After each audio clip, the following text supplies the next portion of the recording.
2017 today, and I was going to go and check the fuel tank out. And got the sediment bowl here in my hand and check it out. I realized, and didn't catch this before, that the fuel line from the sediment bowl to the carburetor was taken off and is missing. I'm not sure where it is. I didn't take it off, so unless I find it on the tractor here, we'll just have to get us a barb and a rubber line for temporary, just to see how this thing runs. But we can get that set up. Got the sediment bowl here in my hands, and I've actually never seen one with these inserts. So I'm wondering if this is original. It's the deep sediment bowl. It's got some gummed up old varnished fuel in it, but it's not really dirty at all. It'll come clean. But that's the deep bowl. But it's got some sort of paper or plastic. I'm not sure what this is. I'm guessing this catches the fuel, but the fuel can filter through it. Never seen this.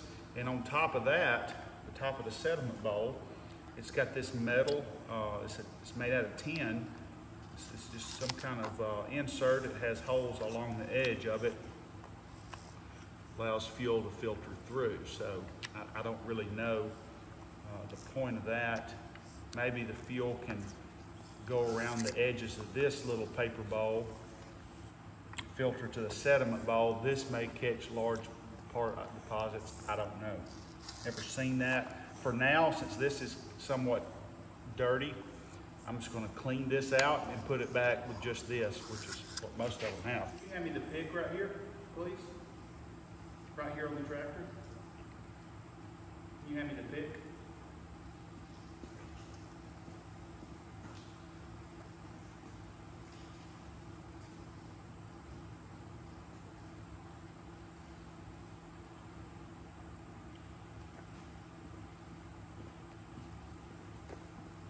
Okay, the tank is extremely clean, no rust, no trash that I could see. If there is, it's very minimal. Oh, thank you. The pickup in the tank looks like it's clear and clean. So I feel confident that we can just put some gas in it when we try to run it. It's ready to test. So the big thing is now, let's go ahead and get the bowl cleaned up. That way that's done and out of the way. We don't want to contaminate our newly rebuilt carburetor.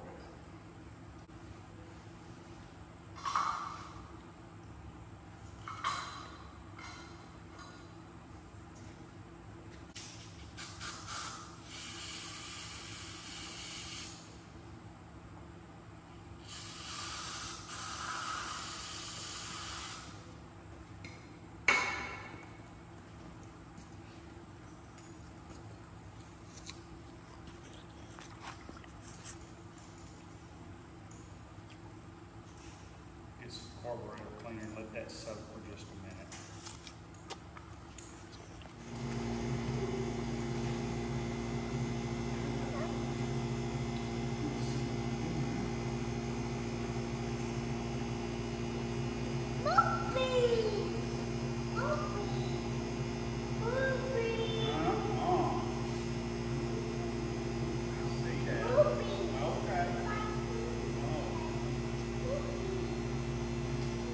There they are. Eat the rest. They're gone. Hey, eat the rest of that. I think that's a good bite. Apple.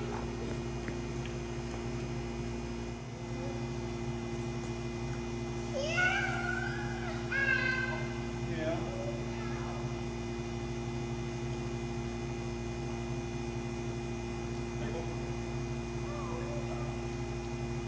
You want more apple? Let's go get another one.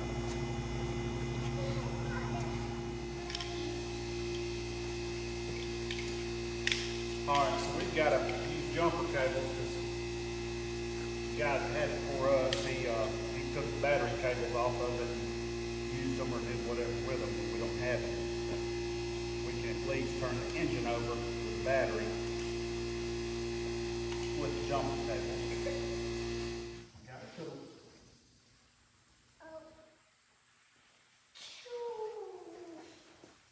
Here, watch out. Stand up. Stand back.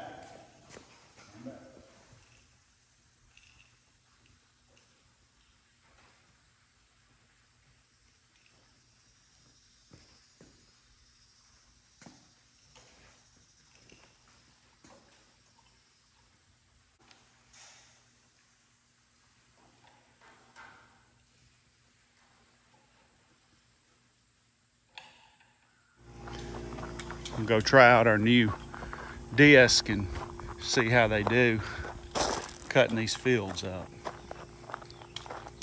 Made in Ozark, Alabama. Brown Manufacturing. It ought to work really well, so we'll see.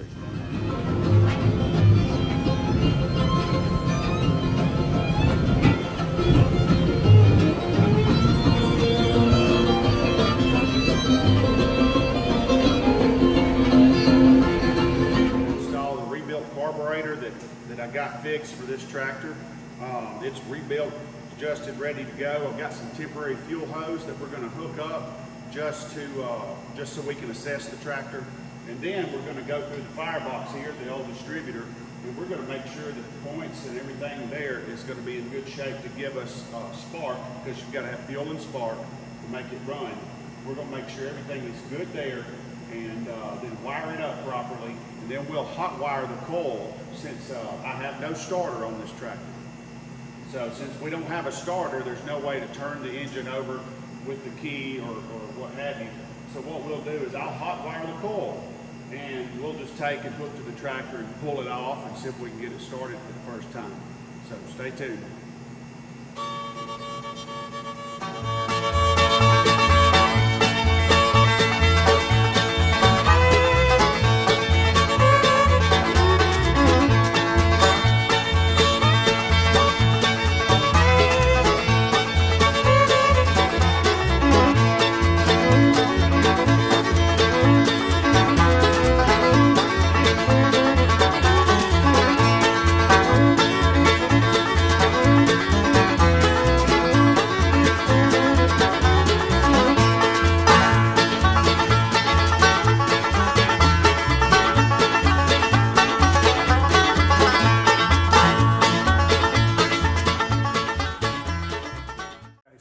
Doing here is I didn't have a jumper wire with me.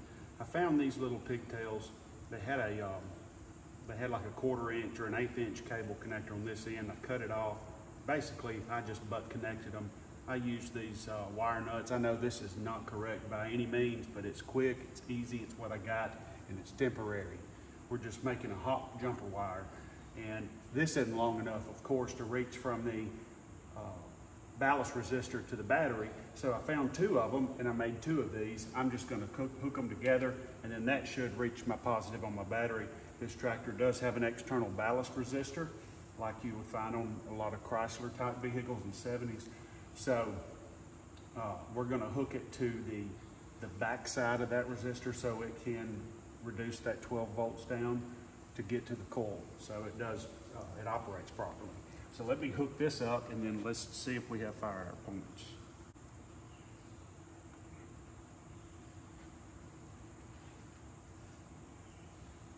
So I've got my meter. We're going to see if we're getting voltage to the distributor and see what the voltage is.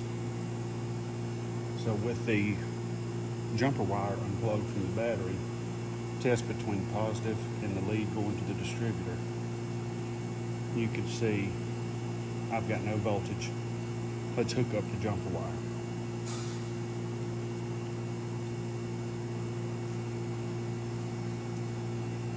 Now with ground lead on the battery, positive on the distributor lead, we've got 10.59 volts. So looks like we're ready to see if she's got fire. Maybe you could see, but I've got my jumper wire hooked up. She is essentially hot wired. Let's see if we can get the points to break and see if it will provide us a good spark.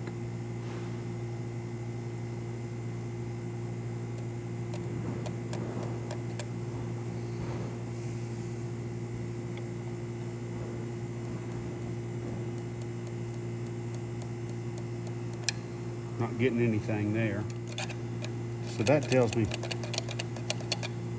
everything's hooked up here. We're getting voltage. We're not getting anything out of those points. It's likely the condenser's bad, but it could be the coil. I don't really have a great way to test them here. You can test capacitance of them. I don't really know what the values are supposed to be. I haven't done it enough. So I've got a new condenser, I've got a new coil, and I've got new points. I'll just go ahead and replace them all. I did clean the points up with a point file. They're clean, but if I'm in here, I'm gonna go ahead and replace it all, and we'll get back to you.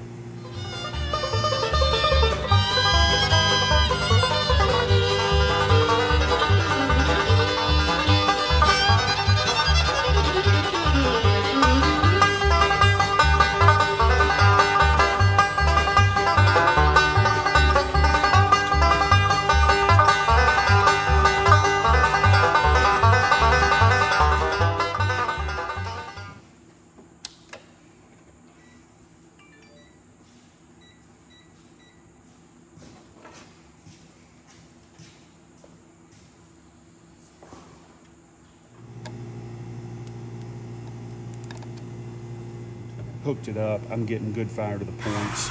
We're gonna let this sit here just like it is, put it back together. Let's start working on the fuel, make it happener, the old carburetor, and then we'll pull it off and see what happens.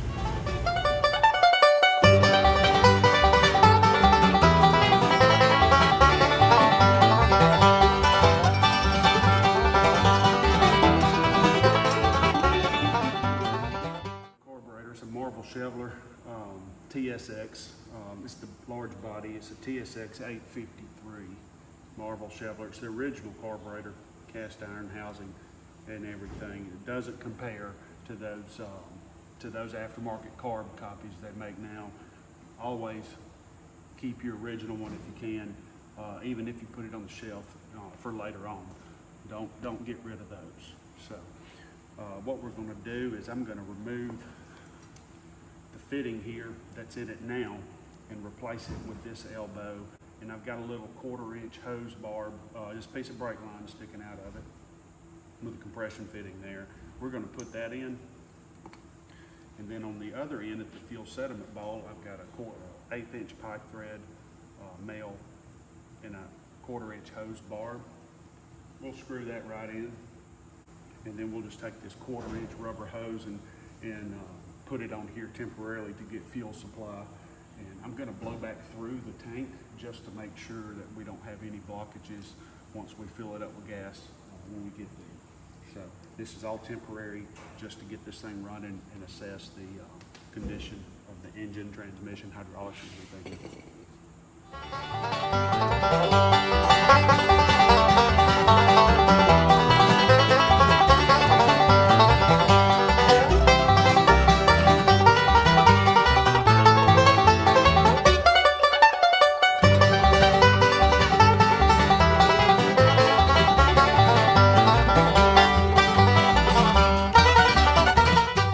Okay, so I know what you're probably thinking, if you've noticed it. I got the carburetor on, got this fuel bowl cleaned off, got the barb installed. I blew back through it. It's going to get flow. The tank is actually clean. We can talk about that in another video. But if you've noticed, the carburetor is sitting with the intake point to the front. Well, I'm not 100% sure where the breather goes because it was off when I got the tractor, but you got the hole in the hood here. You've got a bracket under here, a round bracket. There's no room right here because it looks like that might be a power steering pump. There's the alternator. No room here. You know, it all went on. The governor shaft does come from across the front of the engine. The governor does. So that's right in a sense, but this mounts up the wrong way. So looks to me like, and I'm thinking that it will operate correctly, but I'm thinking that the throttle shaft was put in the wrong direction. And you know, my carburetor builder, he knows what he's doing. He's a professional, but he may have inadvertently just thought it might have been a different model or whatever. I'll have to call him Monday and see what's going to have to happen with that. He's going to have to change it over, but I'll just have to mail it to him. But anyway, I think we'll be able to get her running. I wasn't going to hook the breather up anyway. So hopefully all of that's going to work.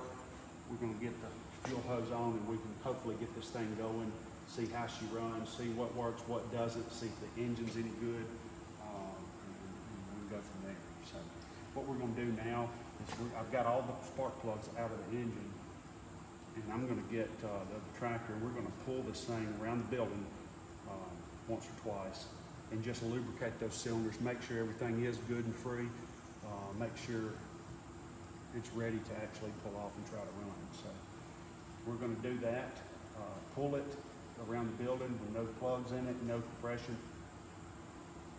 spin those pistons over, and then I'm going to put all the plugs in, hook the fuel line up, dump some fire juice in it, and we're going to see what happens.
right, folks. Allis-Chalmers D17 Series 4 runs again. It's burning off all the transmission fluid and the diesel and all of the oil that blew out all over itself. And it took a minute to get it going. And me playing with the choke and the throttle, trying to find the right combo. I did assume right on the firing order. I started second guessing myself just in case, because it took it a while getting running, and I shifted my wires over one notch, and that definitely wasn't it. So I put them back where I had them, and that's where they went. And it's blowing out old rat's nest. It's blowing out dirt, dust, the oil, but she's running again. Runs good, great oil pressure. It doesn't look like it's gonna smoke, just what it's burning off there. And she's got a lot of work that needs to be done to her. I need to figure out why the carburetor surges at idle, just that.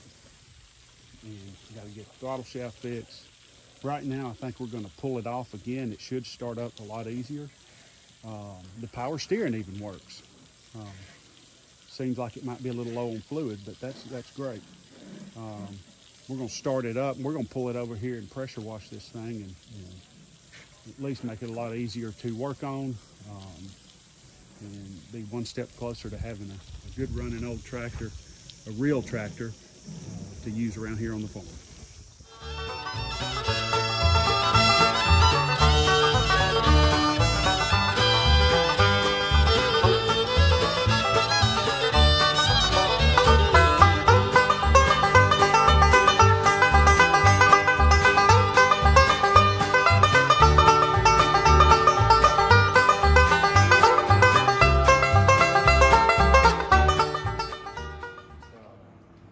Got a low battery. It's about 78% charged. She's showing a little over 11 volts, so it's a little low. I got the starter rebuilt and installed over there. The starter was completely dead, and we got it done. I got it installed. Still nothing out of the switch. It's got a push button switch as it did from the factory. Still nothing out of the switch, and I got to looking. Well, you know, the wires, they're a mess. You know, it's going to take a wizard.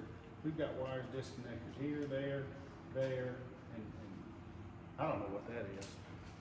So, got it figured out. I put my digital multimeter here. I put it on the little beeper mode, and we tested continuity to chase wires and see which wire went where, and I pulled the wires off the push button switch, and I checked one end, and then I just came over here and probed until I found where that wire went. And one of your push button wires goes to a battery source. Doesn't matter if it's off the ammeter, off the battery, off the solenoid switch, same difference. It doesn't matter. The other side of your push button switch needs to go to the ignition terminal, the start terminal on the solenoid switch, the small terminal. Okay. Well, somebody had wired this tractor, and it had been left that way. Had one of the small terminals grounded, had the other one wired up to a wire that didn't even, I don't even know where it went because I didn't trace it back. Anyway, one of the wires I needed, the ignition wire, was loose. It was just hanging out over here. The other wire, for the battery source, they didn't have it hooked up, and they had a small terminal on it. It wouldn't have fit, so I had to rewire. I had to put a new terminal on it. I got it in. The old solenoid didn't do anything but click. We got it out of there. It looks like the original. It's an old steel body solenoid. Got a new solenoid in, and now my battery's dead. So everything works like it should, though. We'll get a little click out of it. Let's see what happens. Yeah, low voltage. So we've got low voltage. I may have to find another battery and stick in there. But we're ready to spin this thing over as soon as we fix that and see if we can get this carburetor tuned in, the engine running right, and get her running and see what we got. Let's go get the old jumper cables out, because this Super Start battery is not real super. It's pretty dead. So it's likely it's a bad battery because it's got a bulge here on the side, so I wouldn't want to try to let it take a charge. She might explode on us. So this battery is going to be from 2015, so it's an old couple cables on the Massey back here and see if we can give it a little bit of juice from this battery. Let's set this in and turn it over.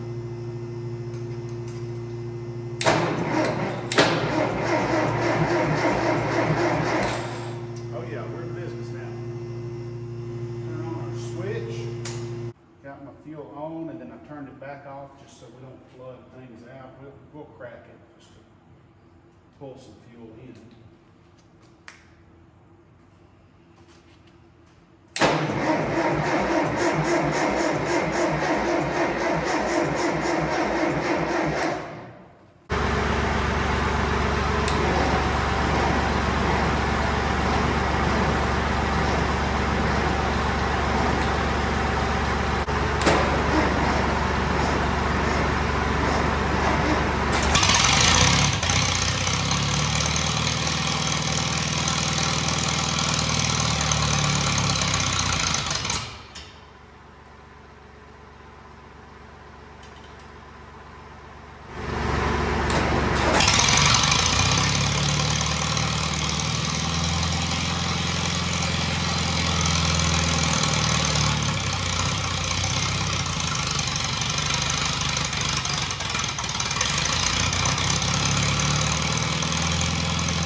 Well, she runs. She's got a few leaks on her. She's got a power steering leak up under here. Pretty sure it's power steering fluid.